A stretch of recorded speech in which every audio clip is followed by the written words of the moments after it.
Mi suegra quería controlar nuestras finanzas, así que dejé que pagara el divorcio de su hija. Durante 4 años estuve casado con Mariana. Tuvimos una vida modesta, pero cómoda. Ambos trabajábamos a tiempo completo, manteníamos una casa sencilla en las afueras y unos ahorros que, aunque no eran gran cosa, nos daban cierta tranquilidad. Yo me encargaba de la mayoría de la planificación financiera porque siempre he sido organizado con el dinero. Mariana, aunque algo distraída con esos temas, confiaba en mi criterio. Nunca hubo mayores problemas entre nosotros por eso. El problema siempre fue Leticia, mi suegra. Desde el primer día que me presenté en su casa con un ramo de flores, me dejó claro, sin decirlo directamente, pero con cada gesto, que no era suficiente para su hija. No le gustaba mi trabajo, no le gustaban mis zapatos, no le gustaba mi auto. Y sobre todo, no le gustaba que su hija viviera en una casa de clase media trabajadora, como la llamó una vez. Recuerdo que en una cena familiar comentó, con una copa de vino en la mano: bueno, Mariana siempre ha merecido una vida mejor. No sé si tomar decisiones por amor es tan sabio. La miré en silencio. Mariana simplemente forzó una sonrisa y dijo: así es mi mamá. No lo tomes personal. Pero lo tomé. Porque cada palabra suya venía con veneno disfrazado de comentario casual. Durante años intenté no darle importancia. Mariana no tenía la culpa de tener una madre entrometida. Pero con el tiempo, Leticia comenzó a cruzar límites. Y no solo emocionales. Durante el último año de nuestro matrimonio, Leticia empezó a obsesionarse con nuestras finanzas. Primero fueron preguntas sutiles. ¿Ya tienen algo en fondos de inversión? ¿Qué tipo de cuentas de retiro están usando? Después venían las críticas directas. Si íbamos de vacaciones, cuestionaba el destino. Si comprábamos electrodomésticos nuevos, criticaba la marca. Hasta que una tarde, sin avisar, apareció en nuestra casa justo cuando habíamos terminado de armar unos muebles nuevos que habíamos comprado en descuento. Estábamos contentos. Los muebles no eran de lujo, pero nos gustaban y nos habían salido a buen precio. Leticia entró, los miró, frunció los labios y dijo: ustedes realmente necesitan aprender la diferencia entre ser tacaños y ser frugales. Esto parece más una bodega que una sala. Pasó la siguiente hora señalando cada cosa que, según ella, habíamos hecho mal, que si la mesa de centro parecía de cartón, que el sofá no duraría ni 2 años, que en vez de gastar así deberíamos haberla consultado. No dijo deberían haberme pedido consejo, sino literalmente deberían haberme consultado. Como si fuera nuestra supervisora de vida. Le pregunté a Mariana, en voz baja, si le parecía normal todo eso. Sí, cuando compraron a su madre, alguien le pidió permiso. Pero ella solo suspiró. No vale la pena discutir, me dijo, como siempre. Pero yo empezaba a cansarme. Porque no solo no la enfrentaba, sino que me dejaba a mí como el malo cada vez que intentaba poner límites. Unas semanas después, fuimos a cenar a casa de Leticia. Había otros familiares, entre ellos el primo de Mariana, quien acababa de comprarse una casa enorme en un vecindario ridículamente caro. Leticia no paraba de alabarlo. Fernando sí que piensa en el futuro. Su esposa nunca tendrá que preocuparse por nada. Yo respondí con calma, tratando de no incendiar la mesa. Estamos ahorrando agresivamente. No creemos en endeudarnos solo por aparentar. La casa que tenemos nos da estabilidad y no nos quita el sueño. Leticia soltó una risa seca. No te ofendas, Sebastián, pero claramente no entiendes cómo se construye riqueza. Si hubieras escuchado a alguien con experiencia, Mariana no estaría viviendo en una casa de pobretona dentro de 5 años. Sentí cómo me ardía el cuello. Me limité a decir: la casa costó más de 300.000. No vivimos mal. Quizá no está decorada para impresionar visitas, pero cumple su función. Y si sirve para que no venga tan seguido, doble función. Leticia dejó de reír. Mariana, como siempre, no dijo nada. La siguiente semana, Mariana me mostró su teléfono. Leticia le había enviado enlaces del asesor financiero de confianza de la familia, insistiendo que deberíamos tener una reunión urgente con él. Mira, ya estoy cansada, me dijo Mariana esa noche. Esto ya es demasiado. Pero no sé cómo hacer que pare sin que lo convierta en un drama. Le propuse ignorarla. Si volvía a insistir, yo me haría cargo. Leticia no tardó en pasar a la ofensiva. Me llamó directamente, sin pasar por Mariana. Sebastián, estuve pensando en el futuro de mi hija, dijo, sin siquiera saludar. Quiero que ustedes dos abran una cuenta de inversión conjunta. Yo necesito poder supervisar que estén tomando buenas decisiones. Le dije lo más claro que pude que nuestras finanzas no eran asunto suyo. Que Mariana y yo teníamos ingresos, cuentas separadas y conjuntas, y que no necesitábamos a nadie metido en nuestras decisiones. Su respuesta fue peculiar. Bueno, si así te sientes, tendré que reconsiderar la posición de Mariana en mi testamento. No puedo dejar dinero a alguien que no sabe administrarlo. Colgué sin decir nada más. Cuando le conté a Mariana, en lugar de enojarse con su madre, se enojó conmigo. ¿Por qué no puedes ser un poco más diplomático? Solo quiere ayudarnos. Siempre haces que todo sea una guerra con ella. Esa fue nuestra primera pelea real sobre su madre. Le pregunté si lo que le preocupaba era la paz o la herencia. Me respondió que no era eso. Que solo quería evitar más conflictos. Pero yo lo tenía claro, ella quería mantener la paz con su madre, a costa de su marido. Y eso, para mí, fue el punto de inflexión. Una semana después de aquella discusión con Mariana, justo cuando pensaba que Leticia se había dado por vencida, volvió a cruzar una línea. Y esta vez, lo hizo con estilo. Un sábado por la mañana, mientras yo estaba en casa reparando una de las puertas del armario y Mariana se duchaba, Leticia apareció en la puerta con un hombre en traje gris. Se presentó como Víctor, su asesor financiero. O eso dijo él. Ni un mensaje previo. Ni una llamada. Ni una advertencia. Leticia apareció sonriendo como si fuera la anfitriona de una cena elegante y me dijo.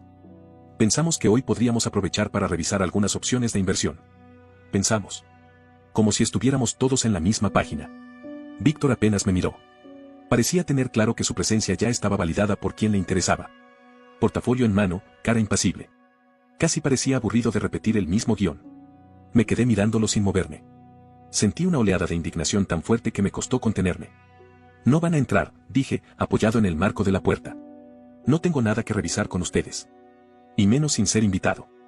Leticia, perpleja, abrió los ojos como si no entendiera lo que escuchaba. Como si yo fuera un loco que acababa de expulsar a un médico en una emergencia. ¿Cómo que no? Esto es por el bien de Mariana, Sebastián. No seas terco. No vamos a hablar de nuestras finanzas frente a un extraño, le respondí. Y mucho menos porque tú lo decides. No es un extraño. Es un experto. Ha ayudado a muchas familias. ¿Y cuánto te paga por cada familia que le presentas? Leticia se puso roja. Víctor solo frunció un poco el ceño, como si estuviera viendo llover. Me pregunté cuántas veces había estado en esta misma situación, siendo el instrumento de presión de una madre controladora. Fue en ese momento cuando Mariana bajó, con el cabello mojado y expresión confundida. Cuando vio a su madre y a Víctor en la puerta, se detuvo en seco. ¿Qué está pasando aquí? Vinimos a hablar con Sebastián sobre el futuro, dijo Leticia, con una sonrisa que no le llegaba a los ojos. Pero parece que no está muy dispuesto a conversar. Yo me quedé esperando. Por primera vez, quería que Mariana dijera algo. Que se pusiera de mi lado. Que no repitiera su frase de siempre, así es mi mamá. Y lo hizo. Mamá, vete. No puedes venir sin avisar. Esto no está bien. Leticia se quedó congelada. Como si no reconociera a su propia hija. Pero Mariana no retrocedió. Su voz no tembló. Por favor, añadió. Esto es una falta de respeto. Leticia no dijo más. Dio media vuelta. Víctor la siguió sin despedirse. Pero lo que siguió después fue casi peor, una tormenta de mensajes. De Leticia, de una tía, incluso del hermano de Mariana, Ernesto, quien me llamó solo para decirme que su madre estaba muy dolida y que deberíamos haber manejado la situación con más tacto. Lo más grave no era solo que Leticia estuviera ofendida. Era que empezó a esparcir rumores entre la familia de que yo controlaba a Mariana financieramente, que yo no la dejaba gastar su propio dinero, que la tenía atrapada. Eso fue el colmo. Y fue ahí, justo ahí, donde se encendió una bombilla en mi cabeza. Si Leticia quería involucrarse tanto en nuestras finanzas, si estaba tan desesperada por ayudarnos y asegurarse de que su hija tuviera estabilidad económica, entonces tal vez, solo tal vez, podía darle exactamente lo que pedía. Pero a mi manera.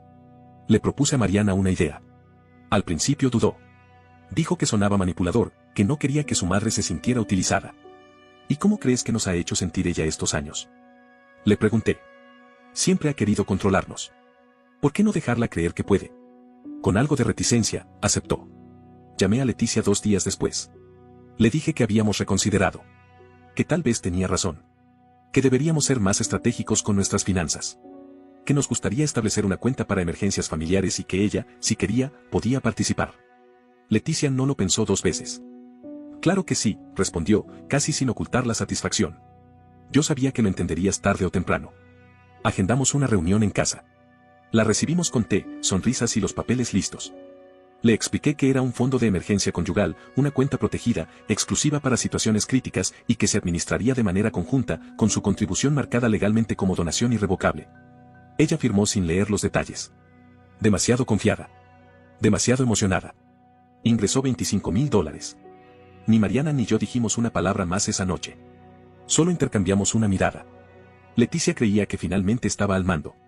Pero lo que no sabía era que había financiado algo más profundo de lo que imaginaba. Y que su inversión no iba a rendirle los frutos que esperaba. Durante las semanas que siguieron, Leticia estaba encantada. Me enviaba mensajes cada 2 o 3 días preguntando cómo iba la inversión, como si esperara informes semanales. Le respondía con frases vagas, que todo iba bien, que los intereses se estaban acumulando, que estábamos siendo prudentes. Un día incluso me mandó un artículo de internet con el asunto ideas para diversificar. Y a los pocos días, sin consultarlo, transfirió otros $10,000 a la cuenta. Para reforzar el colchón familiar, escribió. Yo sonreí mientras veía la notificación.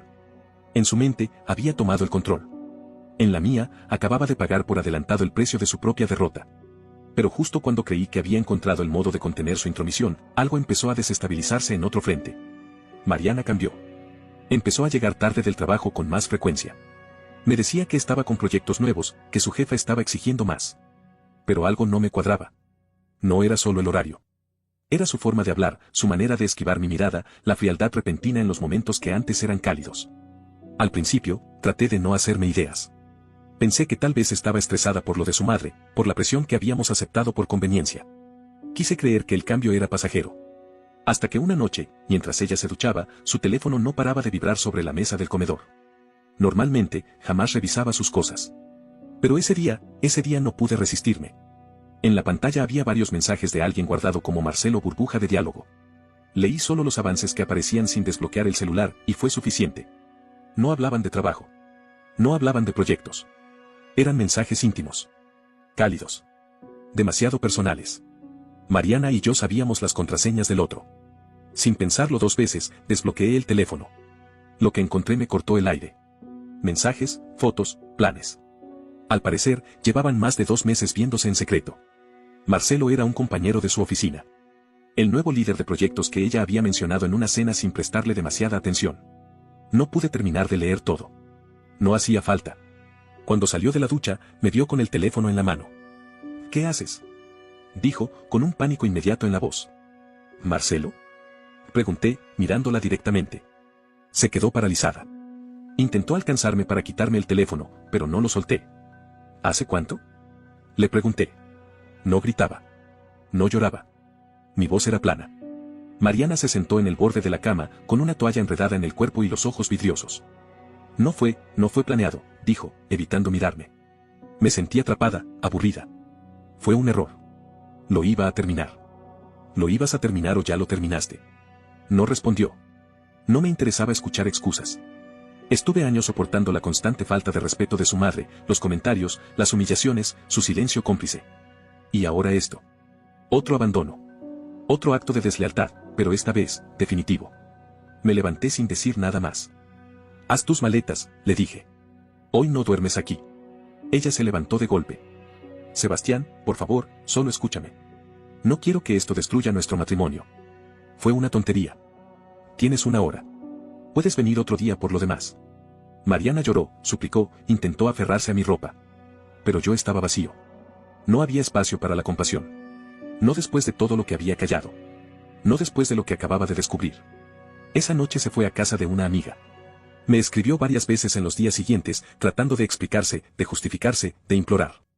Pero yo ya había tomado una decisión. Contacté a un abogado. Una semana después, recibí una llamada de Mariana. Sebastián, por favor. Si inicias el proceso legal, mi mamá va a querer saber por qué. ¿Y si se entera? ¿Y qué si se entera? La interrumpí. Ella va a estallar. Y tú tienes su dinero. Va a decir que la manipulaste. Va a hacer un escándalo. Ya sabes cómo es. Perfecto, dije. Que se entere. Que lo vea como una inversión. De hecho, ya puede estar tranquila. Su dinero no se perdió, va a financiar tu divorcio. Se quedó en silencio.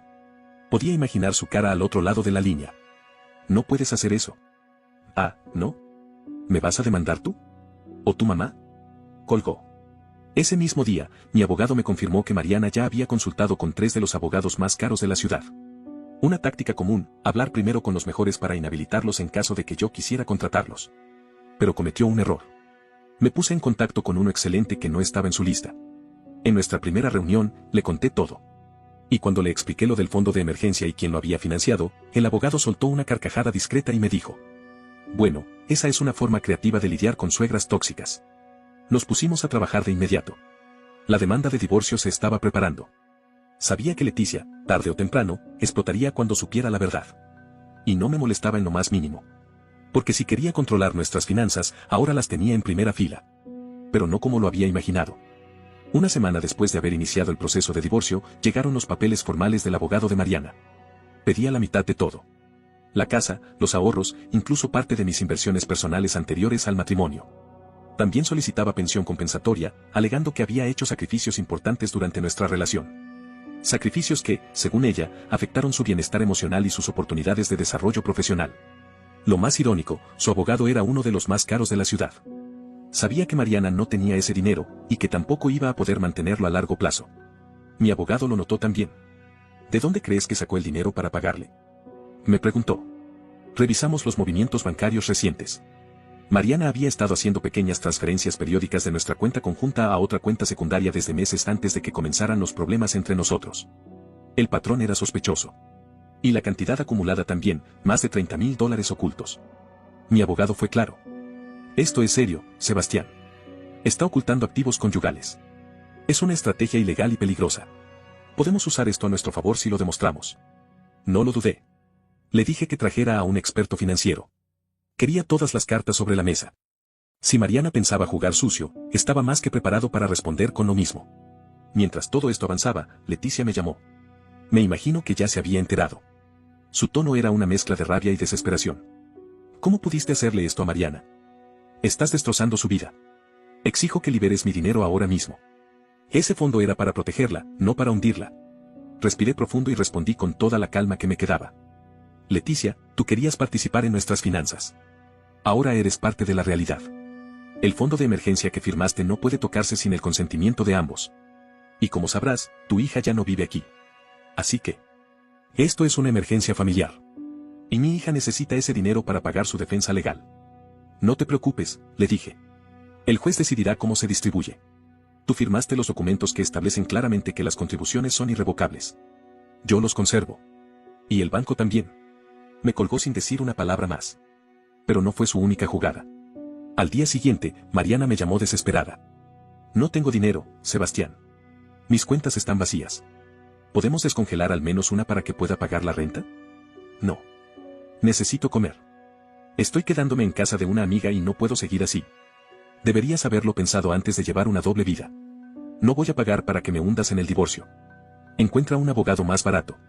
O pídele ayuda a tu mamá. Silencio. ¿Y el fondo?, preguntó, casi susurrando. Es para emergencias. Esto lo es.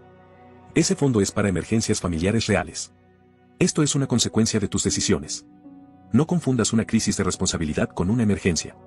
Después de eso, Leticia apareció en mi trabajo. Llegó gritando al parqueadero, pidiéndome hablar de madre a yerno.